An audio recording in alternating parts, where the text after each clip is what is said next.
여러분, 성경을 한 단어로 요약한다면 무엇일까요? 네, 잘 아십니다. 바로 사랑입니다. 하나님은 사랑이시며 그분은 우리를 사랑하시기 위해 이 세상을 창조하셨고 우리를 구원하시기 위해 독생하신 예수 그리스도를 내어주셨습니다. 그 사랑 안에서 우리가 지금 숨을 쉬며 살아가고 있고 이렇게 예배할 수 있게 되는 것입니다.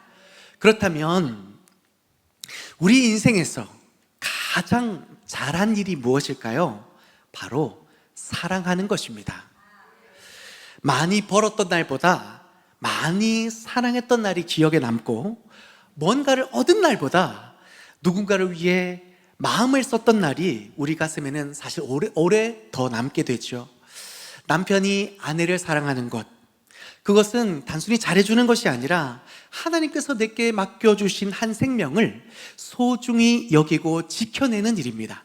그 사랑이 비록 완벽하지는 않아도 그걸 붙들고 살아가는 그 마음이 결국 하나님을 향한 우리 믿음의 고백이 아닐까요? 자녀를 사랑하는 것도 부모가 자녀를 사랑하는 것도 마찬가지입니다. 그건 내 뜻대로 정말 안 되는 존재를 끝까지 품고 기다리는 일이죠. 그 사랑 속에서 우리는 하나님의 마음을 조금씩 알고 배워가게 되는 것입니다. 성도가 교회를 사랑하고 하나님 나라를 소망하는 것도 마찬가지입니다. 누가 알아주지 않아도 때로는 그래서 외롭고 서툴러도 그 사랑이 이 땅 위에 하나님의 나라를 조금씩 그려가는 중요한 힘이 되는 것입니다. 여러분, 따라서 우리가 사랑한다는 것은 결국 하나님을 닮는 일이고 하나님을 알아가는 길이고 그의 나라를 이뤄가는 우리 인생의 너무나도 아름답고 특별한 일인 줄 믿습니다. 그렇습니다. 우리가 사랑한다는 것은 사실은 하나님의 말씀을 이루는 일이고 그 하나님의 성품에 참여하는 놀라운 삶이라는 것을 기억하시길 바랍니다.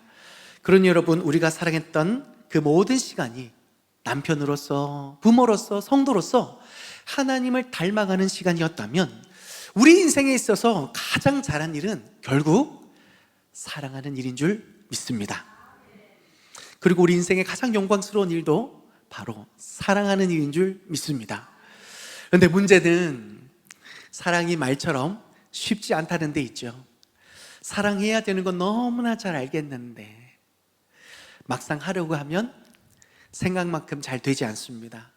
저도 그렇더라고요.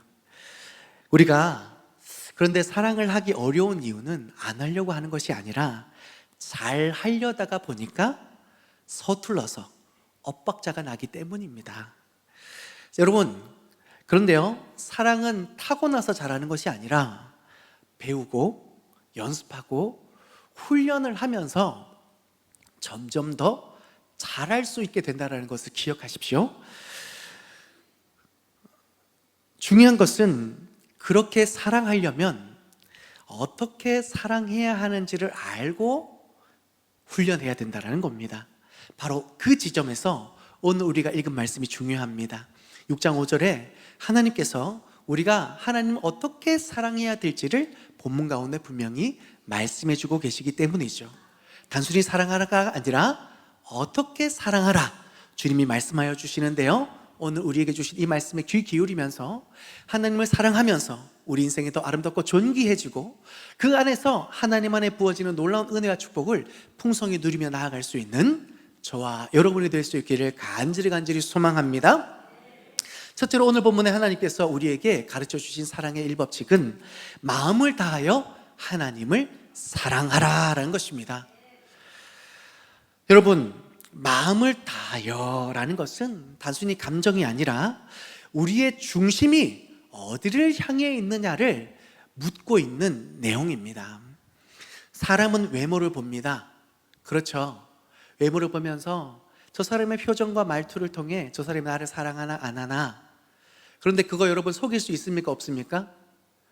네, 한 반 정도는 속일 수 있는 것 같아요. 그런데 하나님은 속일 수 있습니까? 없습니까? 하나님은 우리의 외모가 아니라 무엇을 보시죠? 중심을 보십니다. 중심을 보시는 하나님께서 우리의 마음이 어디로 향해 있는지를 너무나 정확히 알고 계시다라는 겁니다. 그렇기 때문에 여러분 생각해 보십시오. 점검해 보십시오. 나의 심장은 과연 무엇 앞에서 팔딱팔딱 뛰고 있는지, 바로 그것이 내 중심이 어디를 향해 있느냐를 분명히 가르쳐주는 부분이 될 것입니다. 저는 이 말씀이 참 두렵기도 하면서 동시에 큰 위로가 되기도 합니다. 왜 두렵냐면 하나님 사랑합니다. 그렇게 고백은 하지만 가끔 저도 돌아보면 제 중심이 하나님이 아니라 다른 곳을 향해 있다는 것을 발견할 때가 있다는 겁니다. 얼마나 두렵습니까? 얼마나 위선적입니까? 야, 참 부끄럽다라고 생각되어지는 그때에 하나님께서 또다시 찾아오셔서 이런 너를 내가 너무나 사랑한다라고 말씀해 주시니 중심을 보시는 하나님 앞에서 큰 위로가 되는 말씀이기도 합니다. 여러분, 저도 가끔씩 흔들릴 때가 바로 이런 때인데요. 제가 원하는 일은 잘 이루어지지 않고, 그렇죠? 여러분도 그렇죠? 제가 원하는 일은 탁탁 이루어지면 너무 감사한데 제가 원하는 일은 잘 이루어지지 않고, 정말 이것만은 원하지 않는 일이 자꾸 벌어지는 거예요. 그럴 때 어쩔 수 없이 제 마음속에 하나님이 나를 외면하시나, 나를 싫어하시나 라는 오해가 쌓이기도 합니다. 그럴 때 제 마음이 어떻게 또 바뀌어져 가냐면, 작은 실수에도 그래, 그래서 네가 안 되는 거야 라고 스스로를 정죄하는 일까지 제 안에 벌어지기도 하더라고요. 그럴수록 목회자인지라 더 말씀을, 더 기도를 붙들며 나아가는데 첫 단추가 잘못 끼워진 거죠. 하나님에 대한 오해가 일어나니까, 하나님이 나를 싫어하시는구나, 나를 외면하시는구나 라고 생각하니까 오래 기도한들 평안이 있을까요? 없을까요? 평안이 찾아오지 못하더라고요. 그런데 어느 날 제가 짧은 영상 하나를 봤습니다. 어떤 영상이냐면, 사람들이 인스타그램에 행복한 사진을 찍어 올리느라 정작 여행이라든지 쉼이라든지 그들 눈앞에 있는 행복을 놓치고 있는 그런 영상의 내용을 담아내고 있습니다. 그 중에서 한 친구가 실수로 B컷 사진을 올렸던 거예요. B컷 사진이라고 하면 뭐냐면, 원래는 환하게 웃으면서 좋은 배경을 가지고 나 이렇게 행복해요 하하하하 이런 사진이 올라가야 A컷 사진인데, B컷 사진은 어떤 사진이냐면 감추어야 될 것이 그대로 드러나는 거죠. 한마디로 망한 사진. 그 사진이 올라갑니다. 이 친구가 좋은 배경에서 멋진 휴양지에서 와 이러는데 그 뒤에 휴지가 발에 붙어 있었던 거예요. 뭔가 긴급한 상황이 그 사람에게 펼쳐지게 된 거죠.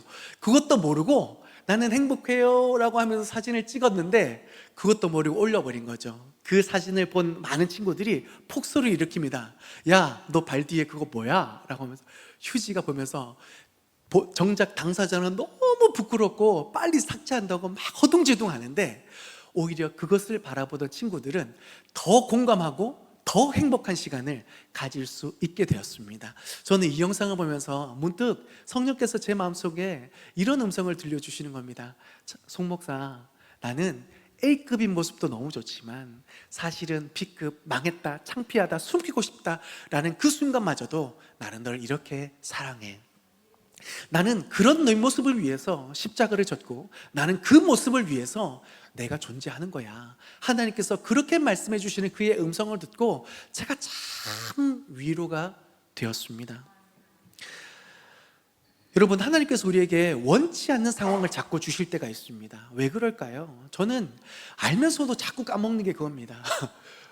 원하는 것은 이루어 주시지 않고 원치 않는 상황들을 왜 자꾸 저한테 주십니까?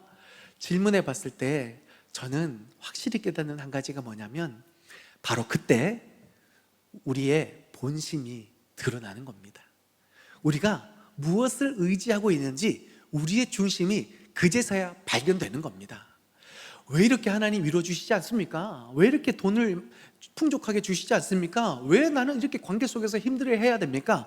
결국 우리가 믿고 의지하는 그 중심이 무엇인지를 확실히 하나님께서 발견하게 하시는 그런 순간들이었던 거죠. 그럼에도 불구하고 그런 하나님을 향한 중심이 아니라 세상 앞에 우리의 중심을 빼앗긴 우리를 여전히 하나님이 사랑하신다, 있는 모습 그대로 받아주신다, 그렇게 위로해 주시고 이끌어 주시는 그 놀라운 하나님의 하나님 되심이, 그 놀라운 십자가의 놀라운 감동이 바로 그 순간에 B급 인생과 같은 바로 그 순간에 우리에게 덮쳐오게 되는 것이죠. 그런 사랑을 경험함을 그 성도는 하나님과의 더 깊이 있고 복음의 더 큰 은혜와 능력을 경험하고, 그래서 갈수록 믿음의 더 깊은 뿌리를 내리는 복된 삶이 되어질 수 있는 것입니다. 사랑하는 여러분, 기억하십시오. 하나님께서는 우리가 완벽해서 사랑하시는 것이 아니라 부족해서, 저를 가만히 내버려 둘 수가 없어서, 우리가 아직 죄인 되었을 때에 그런 우리를 위해서 그 자신을 온전히 내어주시며 우리를 살리기 위해 그 인생을 던지신 분이 바로 주님이신 줄 믿습니다. 변함없는 그 사랑은 우리와 함께 하시는 주님 앞에, 그렇다면 우리가 정말 주님을 사랑합니다라는 그 고백 앞에 우리의 중심을 이제는 세상이 아니라 주님께 둘 수 있는 저와 여러분 될 수 있기를 소망합니다. 예수님께서는 산상수훈에서 바리새인들을 향하여 이렇게 경고하셨습니다. 이 백성이 입술로는 나를 공경하되 마음은 내게서 멀도다. 아멘. 여러분, 하나님을 사랑합니다 라고 하면서도 정작 우리의 마음이 하나님께로 향해 가는 것 맞습니까? 하나님은 겉모습 형식이 아니라 우리의 진실한 사랑, 우리의 진실한 마음을 원하고 계시는 줄 믿습니다. 따라서 마음을 다해 사랑하라라는 것은 있는 모습 그대로, 연약한 모습 그대로 우리를 받아주시는 하나님의 그 본심과 우리의 진심이 만나는 그 자리가 바로 마음을 다해 사랑하라는 하나님의 명령입니다. 사랑하는 여러분, 우리의 마음은 늘 무언가를 향해 나아갑니다. 그게 돈일 수도 있고 관계일 수도 있고 건강일 수도 있습니다. 네, 우리는 그렇게 연약한 존재라서 세상의 유혹과 또 핍박 앞에 흔들흔들 할 수밖에 없는 연약한 사람들입니다. 그러나 우리의 마음에는 늘 나침반이 있습니다. 복음의 나침반입니다. 세상의 여러 가지 유혹과 핍박 앞에서도 흔들흔들하지만, 그러나 우리로 하여금 참 생명을 얻게 하시고 진리의 길로 인도하시는 그리스도께서 우리의 마음을 그 복음으로, 그 은혜로 인도하여 주실 줄 믿습니다. 흔들리지 않고 피는 꽃이 어디 있겠습니까? 흔들흔들하면서 뿌리는 더 깊어지고, 그리고 망울이 맺히고 꽃이 활짝 피면서 아름다운 향기를 내뿜게 되는 것이죠. 성도의 인생이 바로 이와 같다고 확신합니다. 흔들릴 수 있지만, 우리의 사랑이 서투를 수 있지만, 진심을 다해 다시 한 번 더 하나님께로 향하는 그 믿음 가운데 하나님이 기뻐하시고 그 사랑이 아름답게 꽃피워 이 땅을 진동케 하는 하나님의 놀라운 역사가 우리의 진심 어린 그 사랑 가운데 일어나게 될 줄 믿습니다. 둘째로 하나님께서 우리에게 요구하시는 사랑은 뜻을 다하여 하나님을 사랑하라라는 것입니다. 히브리 원어를 보면 이 뜻이라는 단어는 우리의 사고, 지성, 의지, 계획, 방향, 의도를 다 포함하고 있는 개념입니다. 쉽게 말해서 우리가 생각하는 모든 방향과 의도를 하나님께 맞추라는 겁니다. 우리가 우리의 방향성, 의도를 하나님께만 집중하라는 것이 바로 뜻을 다하여 하나님을 사랑하라는 말씀입니다. 여러분, 이 말씀을 묵상하다가 한 장면이 떠올랐습니다. 저는 가끔 사무실을 떠나 조금 시끌벅적하고 탁 트인 공간, 카페에서 설교를 준비할 때가 있습니다. 저와 비슷한 무리들이 몇 분 계세요. 단골 손님들이 소위 카공족이라고 불리죠. 서로 눈치를 봅니다. 오늘도 오셨네요. 설교를 준비하는데 어떤 한 친구가 책을 펴놓고는 있지만 사실은 휴대폰에 더 집중하고 있는 거예요. 막 그 SNS 릴스도 보고 유튜브도 보고 게임도 하고. 여러분, 이 친구가 3시간을 쓴들 5시간을 쓴들 효과가 있을까요, 없을까요? 왜 없을까요? 책은 펴놨지만 공부를 선택하지 않았기 때문입니다. 책에 집중하지 않았기 때문이죠. 이 모습을 보면서 마치 우리의 예배가 이와 같지는 않을까, 그런 생각들을 문득 해보게 됩니다. 이곳에 앉아는 계시지만, 이쪽에 몸은 계시지만, 어쩌면 또 저와 눈을 마주치시기는 하지만 그 마음의 중심, 그 의도, 그 뜻은 혹시 이거 끝나고 공동회의 하는데, 아니면 이거 끝나고 밥 먹어야 되는데, 이거 끝나고 가족과의 시간을 가져야 되는데, 여러분, 그렇게 선택을 하게 된다면 이 예배 가운데 분명히 살아계시고 역사하시는 하나님의 은혜를 힘입을 수 없게 되는 것이죠. 얼마나 안타깝습니까? 사랑하는 여러분, 우리의 모든 의도와 우리의 모든 시선과 우리의 모든 결정을 하나님 앞에 집중함으로 그분이 공급하여 주시는 그 은혜 가운데 충만함을 누리며 나아가는 저와 여러분 될 수 있기를 간절히 소망합니다. 이러한 모습을 가장 잘 나타내주는 한 여인이 있습니다. 우리가 잘 아는 마르다와 마리아의 이야기죠. 예수님께서 그의 집에 방문하셨어요. 얼마나 행복한 일입니까? VIP 중에 VVVIP가 지금 집에 오신 거 아닙니까? 그래서 마르다가요, 너무 막 황송하고 감사해서 뭐 합니까? 맛있는 거 대접하느라고 이곳저곳을 막 발이 안 보이게 뛰어다니며 손은 막 이러면서 막 예수님을 위한 음식을 준비하고 있는데, 중요한 것은 분주하게 일을 하면 일을 할수록 감사와 기쁨과 감격이 아니라 분노와 시기와 질투가 올라오는 겁니다. 왜요? 철딱손이 없는 마리아 봤더니, 아니 지금 쟤 뭐 하는 거야? 손님이 왔으면 대접을 할 생각을 하고 뭔가 저분 마음에 들만한 뭔가를 준비해야 돼. 뭐 하는 거야? 라고 예수님이 생명의 대신 하나님이 그 앞에 계시면서도, 진리 대신 참 평강 대신 구세주가 눈앞에 있으면서도 불구하고 마음에 뭐가 가득해요? 분노와 시기만 가득한 거죠. 반면에 마리아는요, 그 모든 것이 중요한 줄 알지만 우선순위라는 게 있었습니다. 가장 중요한 것이 무엇이냐? 바로 예수님과 눈을 마주하며 그분이 말씀하시는 것에 듣기를 원하며, 그리고 세상 어디에도 들을 수 없는 참 진리를 내 가슴으로 받들면서 그의 인생에 있어서 가장 중요하고 의미 있는 시간을 예수님 앞에서 보내고 있었던 겁니다. 여러분, 저는 신앙생활에 있어서 우선순위가 참 중요하다고 생각합니다. 우리 인생에 있어서 참 중요한 일이 많죠. 생업의 일, 가정을 책임져야 되는 일, 교회에 봉사해야 되는 일, 누군가를 섬겨야 되는 일, 뭐 하나가 중요하지 않은 일은 하나도 없습니다. 그런데요, 우선순위가 내가 하려는 그 모든 분주한 시간들이 우선순위가 되면 마르다와 같이 우리는 분노하고 시기하고 감격을 잃어버리는 안타까운 삶으로 이어지게 될 수밖에 없다는 것을 기억하셔야 됩니다. 오히려 마리아처럼, 어떻게 보면 마르다가 봤을 때, 또 일 좀 하신다라는 능력 많으신 우리 성도님들이 봤을 때 참 철없다, 진짜 눈치 없다 라고 생각하실 수 있습니다. 그러나 예수님께서 어떻게 마리아의 모습을 평가하는지가 중요하지 않겠습니까? 예수님께서 뭐라고 말씀하시냐면, 마리아가 더 좋은 것을 선택하였으니 결코 빼앗기지 않으리라. 사랑하는 여러분, 이 말씀이 뭡니까? 우리의 삶에 수많은 중요한 문제들이 많지만 먼저 하나님 앞에 나와 우리의 삶의 문제를 내어 맡기고 그분이 공급하시는 지혜와 은혜를 따라 충만함으로 오늘 이 하루를 살아가 보십시오. 그러면 결코 빼앗기지 않게 하시는 하나님의 놀라운 은혜와 역사들이 우리의 삶에 경험되어지게 될 줄 믿습니다. 예수님께서 말씀하십니다. 너희는 먼저 그의 나라와 그의 의를 구하라. 그리하면 이 모든 것을 너희에게 더하시리라. 아멘. 여러분, 하나님을 먼저 구하십시오. 하나님의 뜻을 먼저 구하십시오. 하나님의 방법을, 그 지혜를 먼저 구하십시오. 그러면 그분께서 가르쳐 주신 대로 순종하면 하나님께서 이루실 줄 믿습니다.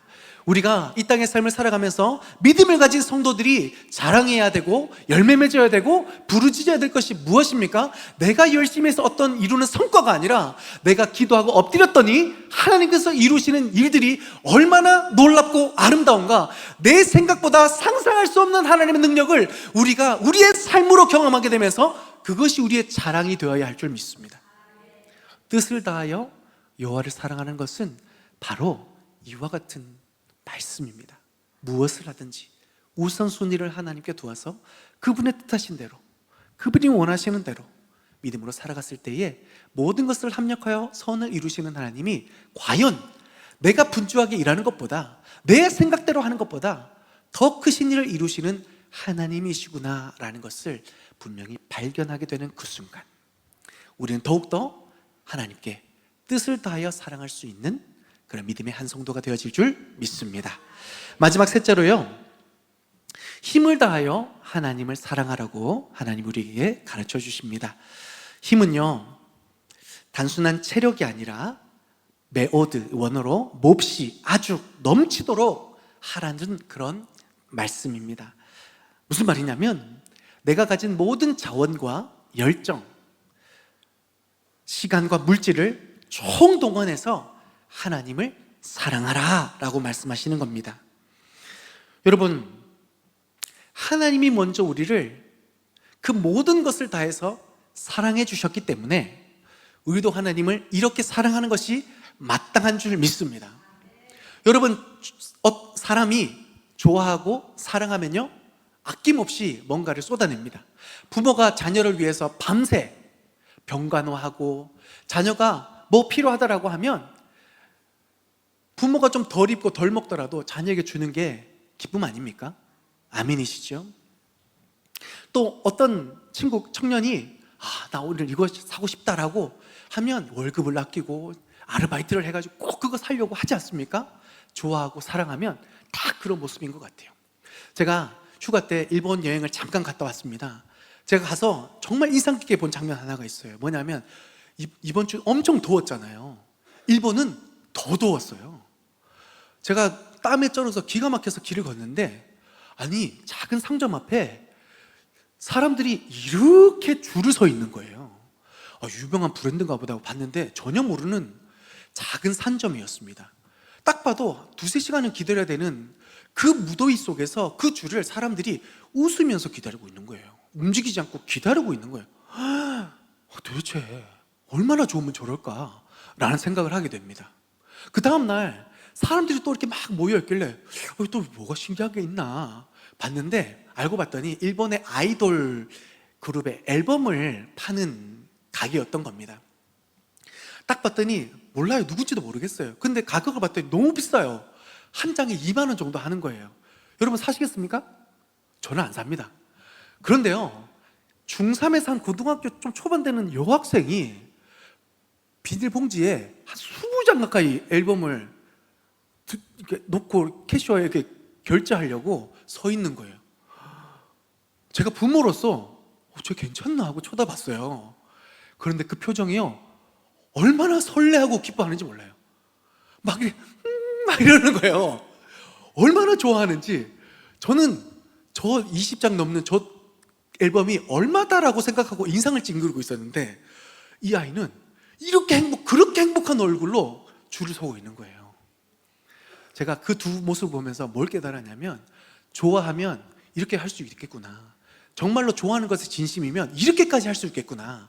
그리고 사랑은 계산하는 것이 아니구나 라는 것을 깨닫게 되었습니다. 사랑하는 여러분, 정말 좋아하는 거 있으시죠? 정말 사랑하는 거 있으시죠? 정말 그 좋아하고 사랑하는 거 위해서 우리가 가감없이 투자하고 헌신하시죠? 그렇다면 여러분의 하나님을 향한 그 사랑과 그 믿음은 어떻게 지금 나타나고 있습니까? 정말로 좋아하는 것만큼, 사랑하는 것만큼 우리의 신앙에도 하나님을 향한 우리의 사랑이 고스란히 묻어나고 그 하나님의 기쁨이 되는 귀한 헌신이 나타날 수 있기를 간절히 소망합니다. 하나님은 십자가에서 그 아들을 내어주시면서 우리를 얼마나 사랑하시는지를 분명히 증거하셨습니다. 그 사랑 덕분에 우리가 살게 되었고 구원을 얻게 되었다면, 그 기가 막힌 갚을 수 없는 사랑을 받은 우리가 일평생 살아가면서 그 하나님을 위해 드릴 수 있는 시간, 그 물질, 그 정성, 그것이 아까운 것이 아니라 당연한 것이고, 그리고 드릴 수 있음에 감사가 되어지는 믿음으로 살아간다면 하나님 그 인생을 반드시 복 주시고 역사하실 줄 믿습니다.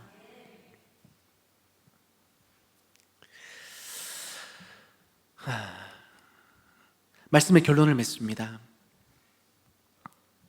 사랑하는 여러분, 오늘 우리는 신명기 6장 5절을 통해 하나님을 사랑하는 세 가지 방식, 마음을 다하고 뜻을 다하고 힘을 다해 사랑하는 이 말씀을 나누었습니다.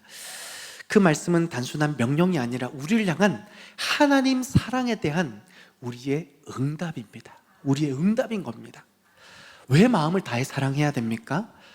주님이 우리의 중심, 연약하고 부족하고 감추고 싶은 그 중심을 사랑하시고 십자가를 지셨기 때문에 그 사랑 앞에 우리의 진심을 내어드리며 중심으로 하나님을 사랑해야 될 줄 믿습니다. 왜 뜻을 다해 사랑해야 합니까? 그분이 우리의 생각보다 더 귀하고 선하신 뜻을 갖고 계시기 때문입니다. 왜 힘을 다해 사랑해야 합니까? 그분이 자신의 전부를 다해 우리를 이렇게 사랑하셨기 때문입니다. 결국 이 모든 사랑의 시작도 과정도 끝도 하나님의 사랑 때문인 줄 믿습니다. 우리는 그 사랑을 받았고 그 사랑 안에서 지금도 살아가고 있으며 이제는 그 사랑을 삶으로, 행동으로, 우리의 선택으로 답해야 할 때입니다. 사랑하는 여러분, 우리 인생에서 가장 잘한 일이 무엇입니까? 그것은 결국 사랑하는 일입니다.